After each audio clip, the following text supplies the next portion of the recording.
கொடுமைக்கு நீதியினால் ஸ்திரப்பட்டிருப்பாய், பயமில்லாது இருப்பாய். சாப்பிடும்போது பயம் வராது.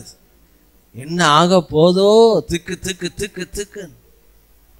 பாஸ்டர் நீங்கள் எங்கள் வீட்டில் பிரியாணி சாப்பிட்டே ஆகணுன்ட்டாங்க. ஒரு வீட்டில் தெரியாதனமாக போயிட்டேன். பிரியாணி வச்சு கொடுக்காங்க. முதல்ல உள்ளே இருந்து எடுக்க அந்த கருவேப்பிலை கொலையா வருது. என் மனைவி சாட்சி. பிரியாணியிலேருந்து கருவேப்பிலை கொலைய கொலை கொலையா மந்திரிக்கா அப்படின்ற மாதிரி கருவேப்பிலையா பிரியாணியிலேருந்து வருது. என்ன அப்படின்னா, பாஸ்டர் இது ஸ்ரீலங்கா பிரியாணி போட்டாலே ஒரு போடு. அவன் கண்டுபிடிச்சிட்டான், வியாதி தேவ சித்தம் அல்ல, தரித்திரம் தேவ சித்தம் அல்ல.